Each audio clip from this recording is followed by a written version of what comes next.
voudrais remercier la communauté parce que une communauté maintenant en Israël, c'est comme partout, c'est une famille élargie. Vous savez, maintenant, on habite quand même assez loin et beaucoup de fois, les amis me disent « Comment tu habites assez loin? Pourquoi tu ne vas pas être dans une synagogue dans ton quartier ?» Et je répète la même phrase toujours. Le choix d'une synagogue, ce n'est pas une proximité géographique, mais une proximité spirituelle.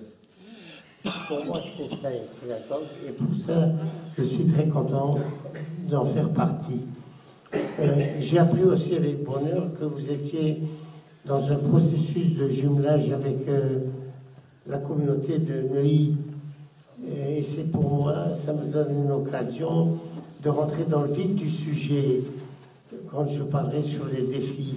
Parce que pour moi, le plus grand défi d'Israël, c'est nos relations avec nos frères de la diaspora.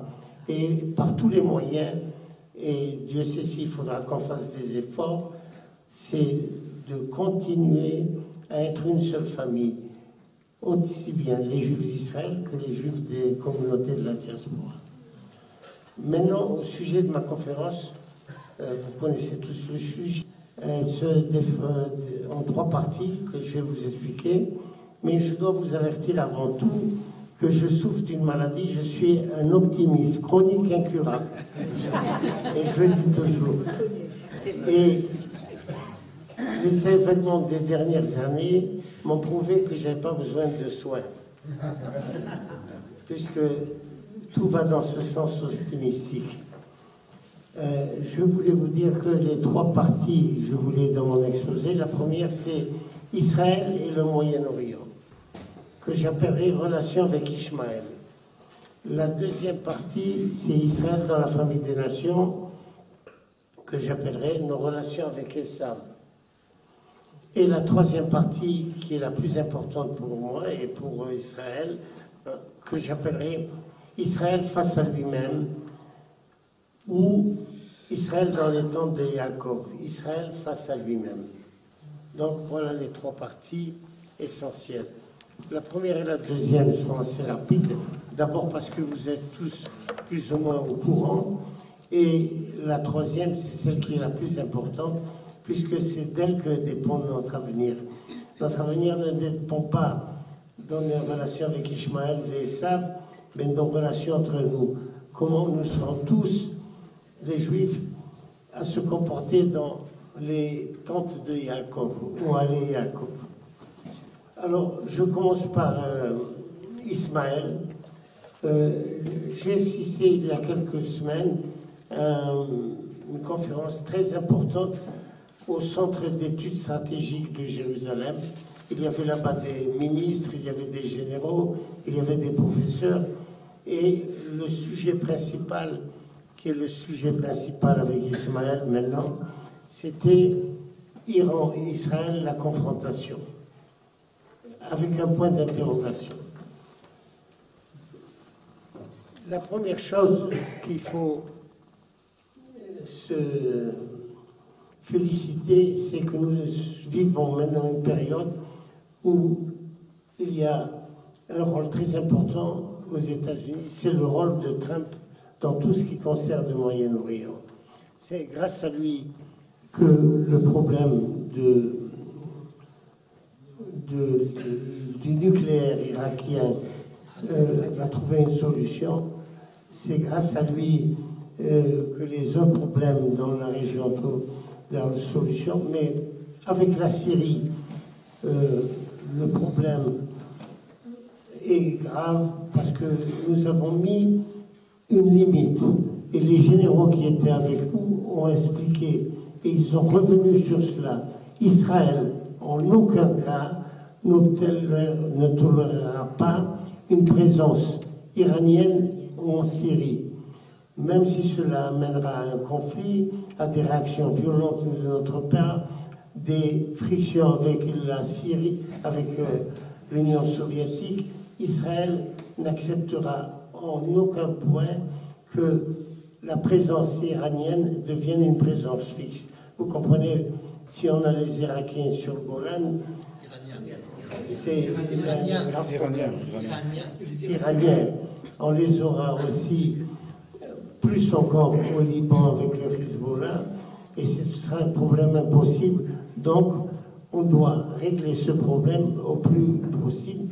Et les généraux qui étaient présents, puisqu'ils font partie de cet institut d'études stratégiques, ont dit qu'on n'acceptera pas en aucun point. Il y a autre chose. L'Iran, par elle-même, par sa agressivité, par sa volonté d'expansion dans toute la région, cette volonté de vouloir dominer l'Arabie saoudite, a fait que des nombreux pays sunnites de la région sont devenus des amis d'Israël, encore voilés, encore discrets, mais les relations sont déjà là avec l'Arabie saoudite. Vous avez vu, notre Premier ministre est allé à Oman. Cette semaine, il y a encore d'autres ministres. Il y a une coopération à Abu Dhabi. Notre ministre de la Culture était là-bas. L'hymne national joué, le drapeau d'Israël. C'est une autre période. Et cela, c'est pas grâce, c'est à cause de l'Iran qui a effrayé tous ces pays comme l'Arabie saoudite et comme les autres pays. Et ils sont très contents de savoir que le seul support qu'ils pourraient avoir, qui pourrait empêcher l'Iran d'avoir une hégémonie sur toute la région, c'est seulement si Israël va les bloquer, puisque c'est la seule force en présence. Donc voilà ce qui concerne les sunnites. Le problème palestinien, aujourd'hui, c'est un problème complètement en déclin.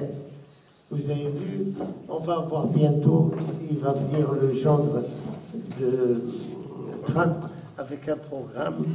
Le programme ne sera pas si dur qu'on peut le penser, parce que Trump garde la prédominance au Sénat, mais d'un autre côté, au Congrès, il est dans une position de faiblesse. Donc, sur le Moyen-Orient, il ne va pas se lancer dans des grands problèmes. Il a assez de chats fouettés chez lui.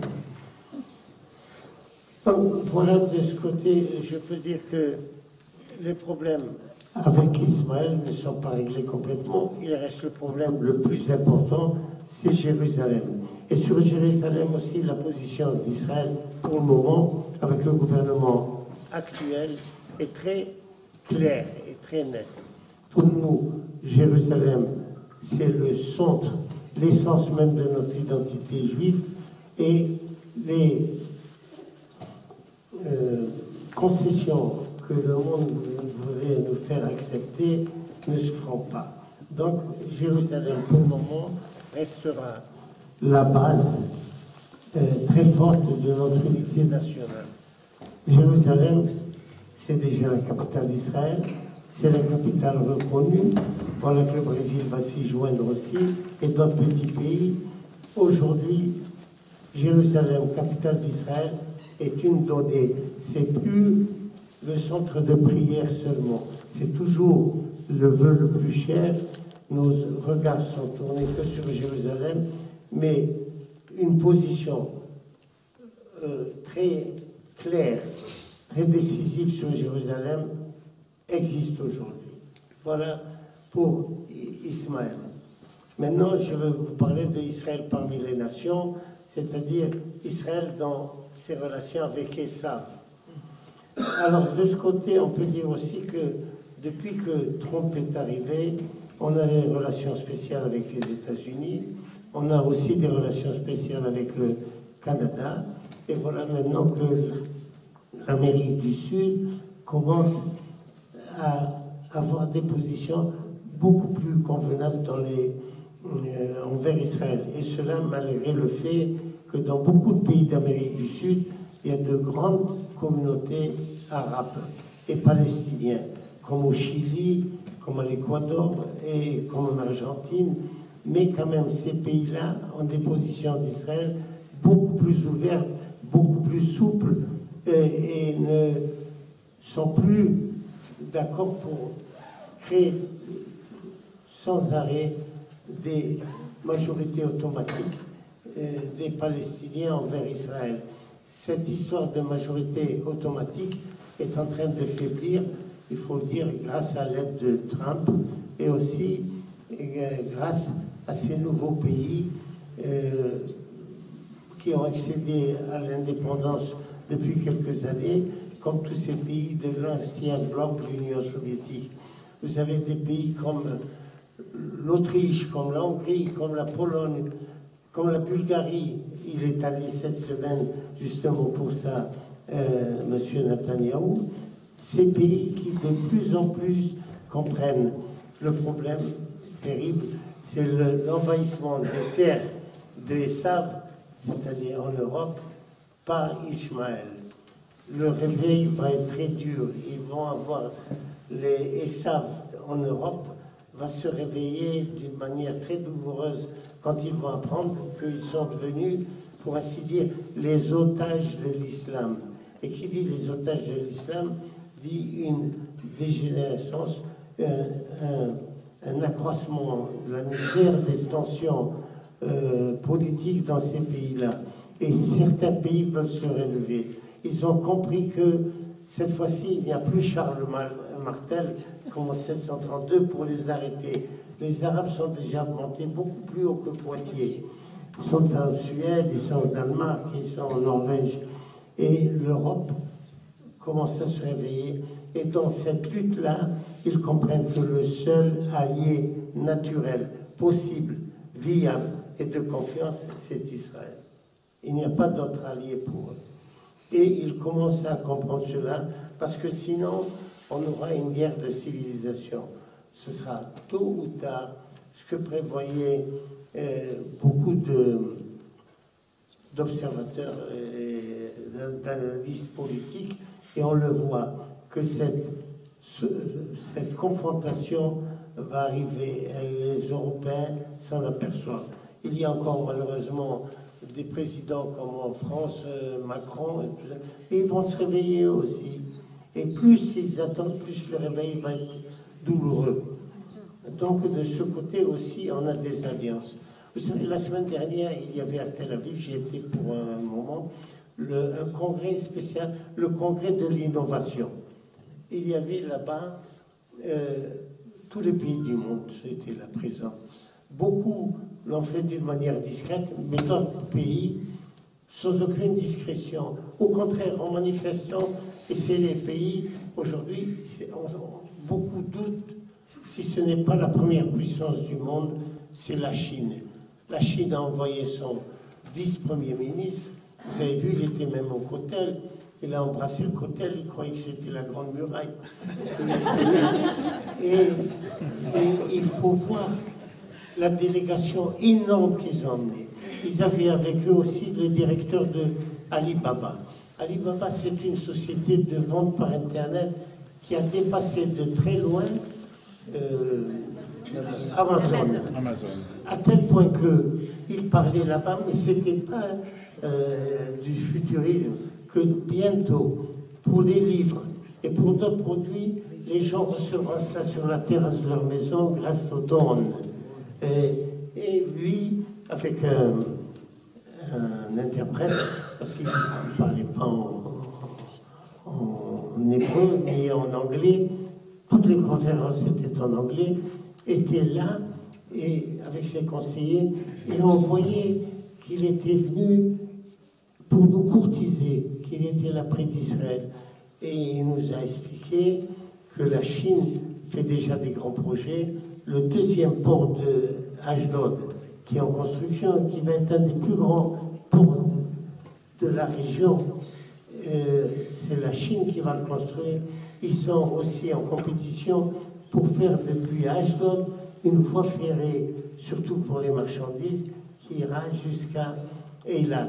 Et cette voie ferrée rapide, c'est extraordinaire parce qu'elle permettra de contourner pour beaucoup de pays l'Égypte, le canal de Suez, qui n'est pas une solution viable et certaine.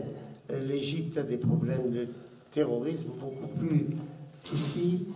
L'Égypte a un régime qui essaye d'être stable, mais pas toujours.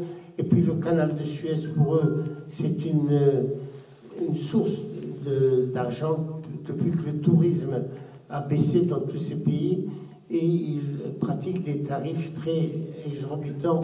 Donc, beaucoup de pays, y compris la Chine, voudraient avoir cette voie-là, Eilat, et on se retrouve de l'autre côté de la Méditerranée, à Ashdod, et puis ils ont le monde entier, et ils n'ont pas besoin ni de contourner toute l'Afrique, ni d'utiliser le canal de Suez.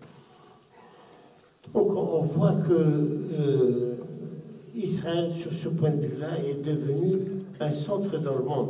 Il y avait là-bas, et il a parlé lui-même de cela, qu'ils sont intéressés à acheter des start-up israéliennes. Pourquoi? Il dit parce que quand on achète des start-up israéliennes, on ne rapatrie pas, on rapatrie peut-être la production des produits, mais le centre de développement et le centre de recherche restent tous en Israël. Ils veulent que ce soit les ingénieurs israéliens qui continuent. Et il nous a expliqué que, par exemple, à Haïfa, ils sont en train de faire, puisque le port de Rafah maintenant est beaucoup moins vital que celui d'Ashdod, ils veulent faire à Haïfa, dans les docks, des grands centres où tous les produits qu'ils vendent dans le monde, ils seraient bloqués, pas bloqués, stockés dans le port de Haïfa. Donc c'était des explications extraordinaires. Ils ont été, dans certains domaines, par exemple les Américains et d'autres l'ont dit, Israël est devenu un leader incontournable. Un domaine qui est très important maintenant avec le développement de l'Internet, c'est la cybernétique. Pour protéger les données, c'est un problème grave. Tous ces pirates, tous ces hackers qui se servent des computers pour essayer de dominer. Et c'est très grave dans un pays si on leur domine leur fourniture électrique ou le téléphone seulement par des hackers et des pirates. Donc ils veulent des protections. Et ils savent qu'Israël, aujourd'hui, Beersheba, c'est la capitale mondiale de la recherche de cybernétique, mais aussi de production des produits pour la cybernétique. Et ils ont vu aussi, ils l'ont dit tous, qu'Israël est la première dans toutes les techniques pour se protéger du terrorisme. Les centres de recherche, les drones israéliens, la possibilité qu'on ait drones israéliens, tout cela pour eux les a fascinés. Ils leur ont fait des visites et ils ont vu que vraiment Israël c'était à la pointe. Ils ont dit une phrase, je l'ai écoutée plusieurs fois, Israël pour nous n'est plus un pays où l'on donne, c'est un pays où on vient prendre. Il parlait des technologies avancées d'Israël. En plus qu'il y a beaucoup de sociétés israéliennes avec des ingénieurs israéliens, des technologies israéliennes qui sont établies à peu près dans beaucoup de pays d'Europe, d'Afrique, d'Asie. Ils ont parlé aussi des technologies dans le domaine de l'agriculture. Aussi, comme dans la cybernétique, ils ont tous reconnu qu'au point de vue technologique, irrigation, et le monde entier maintenant avec ses problèmes climatiques, comment produire de l'eau, comment gérer l'eau. Vous savez, des pays, même le Canada, en été, il souffre de sécheresse. Vous imaginez? Et c'est grâce à Israël qui a trouvé les technologies, les meilleurs marchés et les plus sûrs pour produire de l'eau potable. Cela attire beaucoup de pays, des pays de voie de développement et même les pays industrialisés pour acheter en Israël des technologies d'irrigation et des technologies de gestion et de conservation de l'eau. Tout cela, on voit donc qu'Israël aujourd'hui est dans la famille des nations. Il est dans la famille des nations quand fils, peut-être encore officiellement, ils ne le chérissent pas tellement, mais sous le voile de la discrétion. Et ils avancent à un rythme extraordinaire, extraordinaire, et tous viennent de plus en plus en Israël. Vous avez les pays comme le Japon, comme les pays scandinaves, comme l'Angleterre, qui ont ici à l'intérieur de leurs ambassades des centres de recherche. Singapour, où ils envoient des spécialistes ici qui sont seulement à la recherche de start-up, de nouvelles technologies. Ça, on ne voyait pas avant. Israël, c'est devenu un peu l'enfant chéri des nations. C'est vrai, il y a le passé de Esav, mais ils sont avec nous. Donc, il nous reste de parler du troisième problème. Pour moi, c'est le plus important. C'est le problème d'Israël dans les tentes de Yaakov, c'est-à-dire Israël face à lui-même. Et là, il y a des beaux résultats à présenter. On peut présenter on peut brosser un tableau idéal, mais il ne faut pas mettre la tête dans le sable et pratiquer la politique de l'autruche et ne pas voir certains problèmes. Il y a des très grands succès durant ces 70 années-là qu'on vient de passer, ce qui prouve que dans les 70 années à venir, seule l'imagination peut expliquer où on va arriver à des résultats grandioses. Mais il ne faut pas passer sous silence. Il y a un problème très important, et il est en nous, il est dans notre ADN. Tous les samedis, on dit à la prière, Kol Metzil, non, Metzil Ani, vous connaissez, là, on dit qu'il faut s'occuper de celui qui veut l'Ixogozel Otan, et ça veut dire que c'est dans notre source de vie la charité, la tzedaka. Mais ce n'est pas suffisant. Il faudrait une société avec une justice sociale beaucoup plus prononcée. Il y a des raisons pour lesquelles ce n'est pas arrivé. L'économie d'Israël a fait des bons, je la compare avec un train, un TGV, mais ce train-là a obtenu des résultats éblouissants, mais il a laissé, il a brûlé des gares, comme on dit. Il a laissé sur certaines gares des pauvres avec leurs valises, qui n'ont pas pris ce train de l'économie fulgurante, qui sont encore presque au seuil de la pauvreté. Ce n'est pas la pauvreté de pays comme l'Égypte, c'est une pauvreté. Aujourd'hui, les gens ils disent « Ah, leur frigidaire est presque vide », mais ils ont un frigidaire. C'est pas comme nous, on est arrivé en Israël dans les années 50, on avait des armoires où on mettait de la glace et mon épouse allait faire la queue pour avoir un bloc de glace. Cette époque, elle est révolue, mais quand on parle de différence dans une société, il faut reconnaître que pour les gens, c'est pas ce qui compte. Comment on vivait ici il y a 50 et 60 ans, ils veulent savoir comment eux, ils peuvent vivre par rapport à la bourgeoisie ou à la société qui vient d'arriver. On va y arriver. Vous savez, j'ai écouté une conférence d'un jeune, monsieur Dan Katarivas. Il était président de l'Institut de l'export d'Israël. Il est maintenant président du patronat en Israël. Vous savez, le grand problème en Israël maintenant, on souffre d'un manque d'ingénieurs et de techniciens. Pourquoi? Parce que ces dernières années, on s'est endormi un peu sur les lauriers. L'Union soviétique, ils sont arrivés des centaines et des milliers d'ingénieurs. Ils ont trouvé un poste. Alors, en attendant, il n'y a pas eu ce manque pressant. Mais c'est...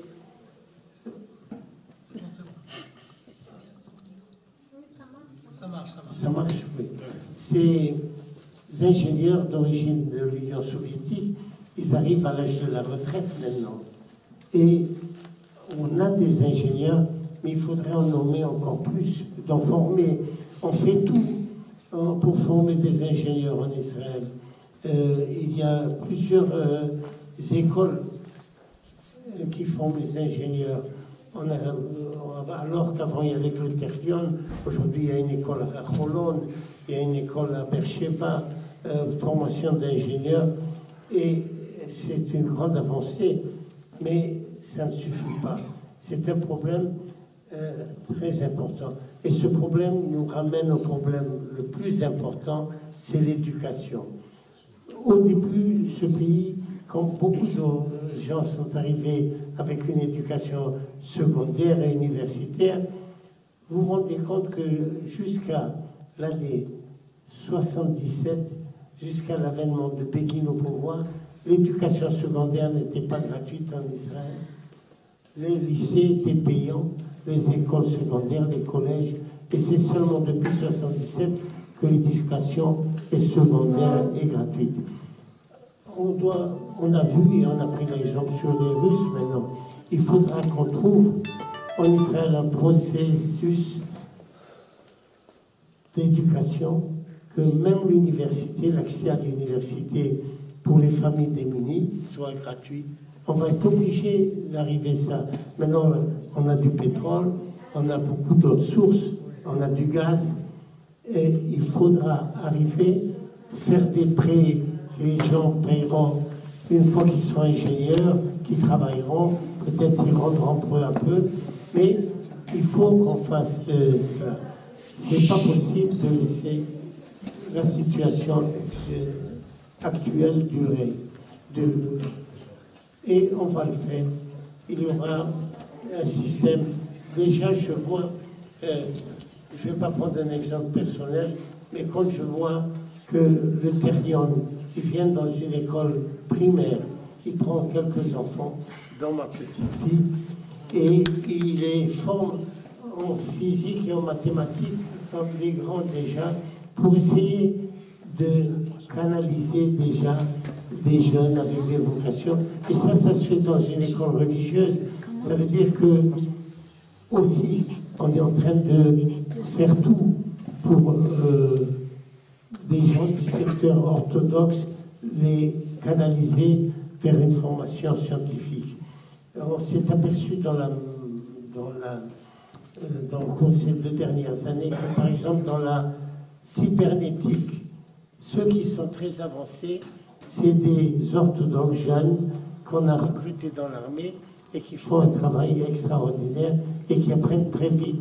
Et donc, le problème maintenant, c'est une partie des orthodoxes les amener vers le marché du travail, c'est très important, et aussi les gens en général, les gens de la périphérie, comme on dit, les démunis, les envois qui sont doués, ne pas les laisser les faire arriver à l'université dans tous les domaines, que ce soit des domaines intellectuels, des domaines ou bien des domaines scientifiques, pour avoir beaucoup plus de techniciens.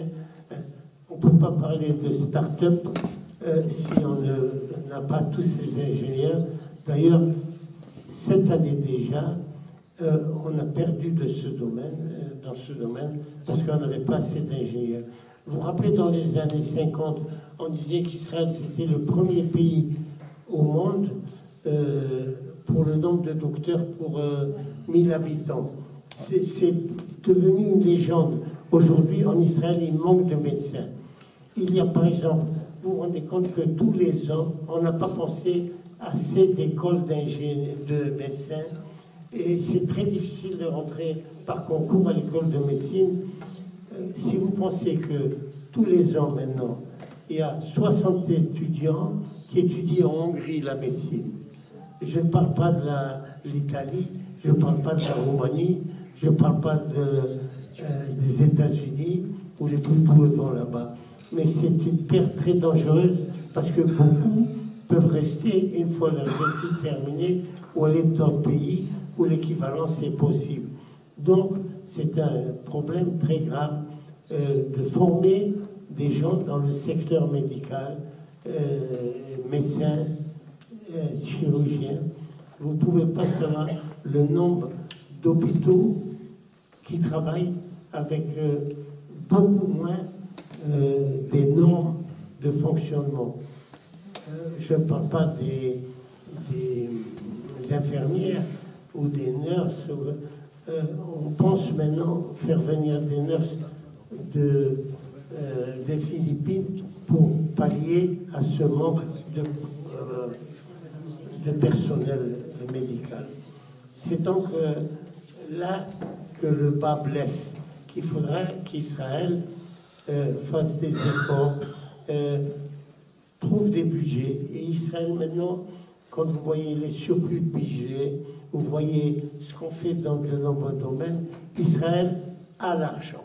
On ne peut plus dire comme avant, il n'y a pas d'argent dans ce pays, mais le gâteau est mal réparti. Vous savez, des fois, je fais des conférences chez les Anglais et ils me parlent de l'immigration ou des Américains, ils me disent, mais avec tous ces gens qui viennent de France, tout ça, la part du gâteau va être plus petite pour chacun de nous. Je dis, ne t'en fais pas. Les Français, ils viennent comme pâtissiers aussi, ils amènent leur gâteau. Oui. Il ne faut pas croire cela.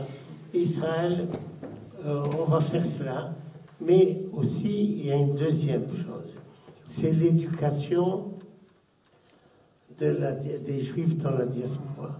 Vous savez, je vais prendre un exemple. Les Arméniens ont un pape aussi, un pape qui vit en Arménie. Il était venu une fois à Montréal pour rencontrer la communauté montréalaise et vous voyez que tous les Arméniens parlent l'arménien, qui vivent au Canada, en Israël ou aux États-Unis. Ils savent tout l'arménien, ça fait partie de leur programme scolaire. Le grand pont qu'on pourra établir avec les Juifs de la diaspora, c'est le jour où il viendra un président d'Israël, où il viendra un ministre d'Israël, ou un important directeur proéminent, personnalité juive de la diaspora viendra, tous y parleront en hébreu. Il n'y aura plus ce problème de langage et ça va faciliter beaucoup plus les échanges entre nous. Il ne faut pas cacher. Aujourd'hui, il y a un problème avec les Juifs, pas tous les Juifs de la diaspora, les Américains. Ils ont décidé de faire, il y a 2 semaines en Israël, leur congrès annuel, ce qu'ils appellent l'Assemblée générale des fédérations. Ils sont venus et le slogan de leur congrès, c'était « Parlons ensemble ». Et un ami à moi qui est professeur aux États-Unis et en Israël, il a dit non, il faudrait ajouter un autre slogan. Écoutons-nous les uns les autres. Ça ne suffit pas chacun de parler. Sachons nous écouter. Et pour cela, si on établit, nous, en Israël, maintenant qu'on a les moyens, d'avoir un système. Vous savez, M. Bronfman, le très grand riche, quand on était au Canada, c'était lui le plus grand donateur.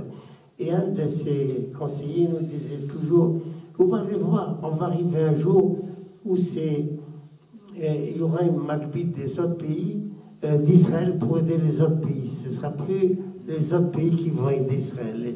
Ce sera les Juifs d'Israël qui vont apporter leur part. On fera que rendre ce qu'on a reçu, finalement.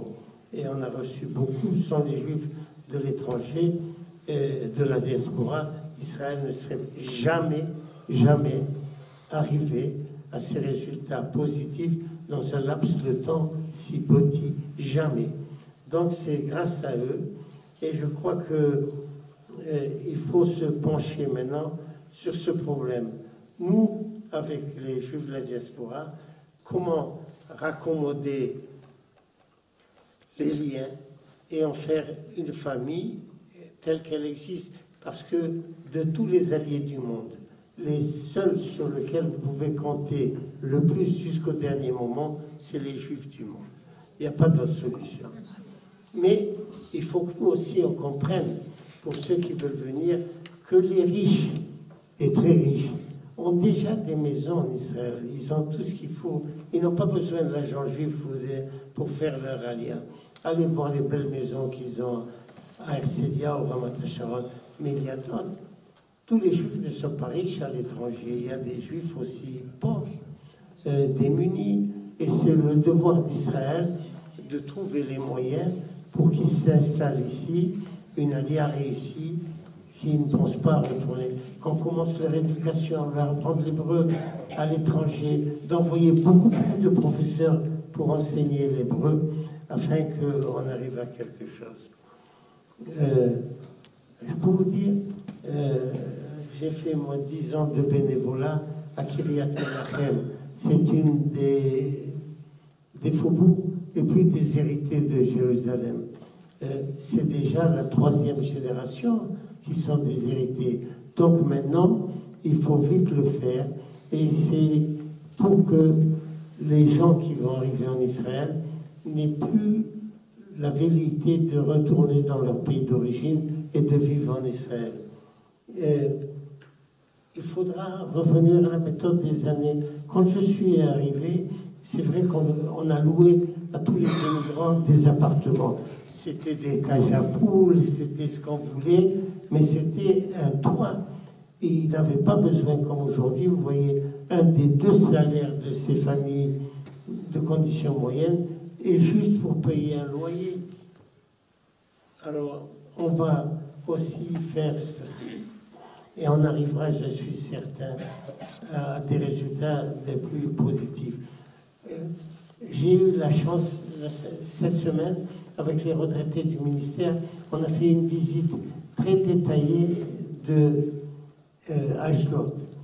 Si je vous dis qu'Ashdod, la première fois que j'ai vu Ashdod, c'était en 63, j'étais voir un ami qui venait d'arriver. C'est vrai que l'appartement dans lequel les meubles qu'il avait amenés avec lui, l'étranger, il fallait qu'il les garde dans un garde-meuble. Rien ne rentrait dans ces petites pièces-là. Mais ce qu'on a vu à l'époque, en 63, on est allé voir mon époux. De la route jusqu'à leur maison, on a marché dans du sable. Arrivé chez lui, la première chose, il a fallu quitter les chaussures, les chaussettes, pour se débarrasser du sable qu'on avait partout. Et aujourd'hui, vous voyez, Ashdod, c'est une ville, c'est un programme idéal d'urbanisme. Il y a des gens, des ingénieurs du monde entier qui viennent voir, où l'art est lié à la construction, les routes, les rues. Beaucoup de Français, maintenant, qui ont les moyens, ils préfèrent vivre à Ashdod qu'à Netanya. Et puis, il faut voir les programmes éducatifs, les programmes de... c'est vrai qu'ils ont un maire qui lui-même est un ancien Olé Hadash en Israël, et un médecin qui a fait sa médecine ici, le docteur Lasri, un homme extraordinaire, et de sa ville, il a fait quelque chose d'extraordinaire. Je vous conseille d'aller faire une visite dans cette ville. Vous allez être émerveillé d'abord de voir ces 2 ports, un et l'autre, avec des terminus de conteneurs énormes, énormes. Et de l'autre côté, des constructions, des constructions. Il n'y avait pas d'hôtel dans cette ville-là d'Ashdod. Aujourd'hui, il y a 2 hôtels de luxe, on a dormi là-bas. C'était extraordinaire. Il y a un hôpital, d'ailleurs, c'est ce monsieur Lasri qui a fait tout, le docteur Lasri. Vous vous rendez compte qu'avant, jusqu'à l'année dernière, les gens d'Ashdod, pour accoucher, étaient obligés d'aller à Ashkelon. Pour le moindre soin, il fallait aller. Et maintenant, il y a un hôpital moderne, merveilleux, dans cette ville-là, où toutes les caisses de maladie, pour leur assurer, peuvent se servir de cet hôpital. Magnifique. On a vu aussi dans cette ville d'Ashdod, près d'Ashdod, à Kiryat Malachi, dans un mouchav qui s'appelle Kfar Warbourg, on a vu un des mouchavs, chacun essaye de faire plus qu'autre chose. On a vu 2 mouchavs avec... le premier qu'on a vu, c'est le mouchav de Lachish. Là-bas, quand ils sont arrivés, il a raconté même dans son livre Lova Eliav, les gens ne voulaient pas descendre des camions dans lesquels on les mettait. Ils disaient, je veux Jérusalem, je veux Tel Aviv, j'ai ma famille là. Et aucun ne voulait descendre dans le Lachish. Et ce Oval Eliav, il dit que ça a été même tragique. On les faisait arriver la nuit de l'aéroport à toute vitesse. On les posait là-bas, dans le Lachish. On leur disait, c'est pas loin de Tel Aviv, c'est à 2 pas. Le lendemain matin, ils se levaient, ils voyaient. Et c'était certains juifs marocains, par exemple, qui venaient des montagnes, de l'Atlas, des vrais berbères. Et on les a commencé à les mettre dans des travaux, puisqu'ils avaient l'habitude de travailler dans l'agriculture. Ils ont fait des raisins. Et on a participé au vendange avant-hier. Il faut voir les raisins sans pépins, avec des qualités qui sont exportées dans le monde. De toutes les variétés, des raisins comme les raisins de cognac, des raisins de table qui sont partout. Et on a été émerveillés. Leurs enfants, à ces gens-là, ont continué dans ce métier-là, mais leurs petits-enfants, tous, ont terminé l'université à Beersheba, et une grande partie travaille aujourd'hui à Intel. On en a rencontré 2 en cours d'horaire. Ils travaillent à Intel dans les endroits les plus spécialisés pour produire les disques durs d'ordinateurs. Regardez le chemin que certains ont fait Israël en 2 générations. Inimaginable. Et le deuxième village qu'on a vu et qu'on a visité, c'est Kfar Warburg. Ça se trouve juste à côté de Kiryat Malachi. Et là-bas, on rentre dans ce village-là, on nous fait visiter les serres et les cultures qu'a un des propriétaires. Et il y a à peu près 120 propriétaires qui faisaient au début tous de l'élevage. Et l'élevage ne rapporte pas beaucoup maintenant. Et celui-là a eu le génie de produire, de cultiver des fleurs très belles, hibiscus, mais sur des centaines et des centaines de mètres. C'est merveilleux. Et ce monsieur-là, il exporte à la bourse aux fleurs d'Amsterdam, qui est la plus grande bourse du monde, où là-bas, ces hibiscus-là, les chaînes d'hôtels du monde entier viennent acheter pour décorer l'heure.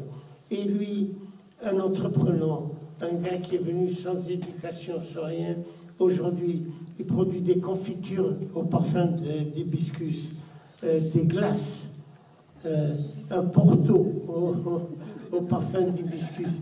Il faut voir.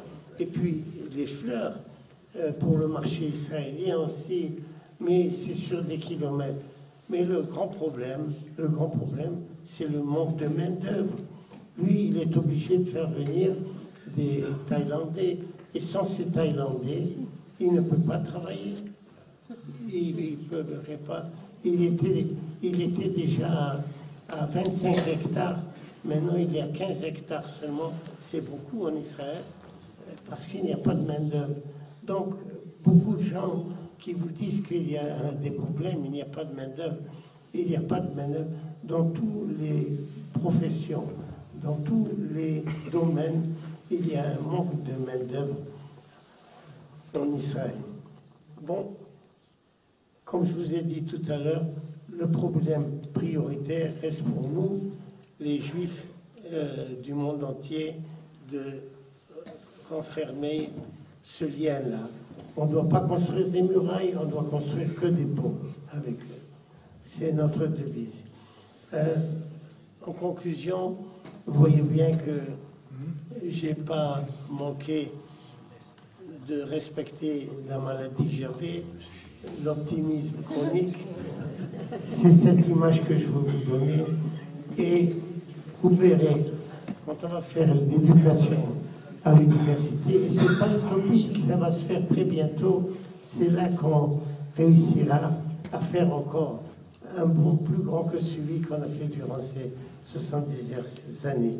70e année. Vous savez, il y a une devise. Israël est le pays du possible face au monde qui est le pays de l'impossible. Et on va, avec cette devise, on va continuer de réussir, tout en se rappelant de la devise de Ben Gurion. C'est un visionnaire à l'époque. Il disait, lui, que dans le pays des prophètes, comme le nôtre, celui qui ne croit pas au miracle n'est pas réaliste.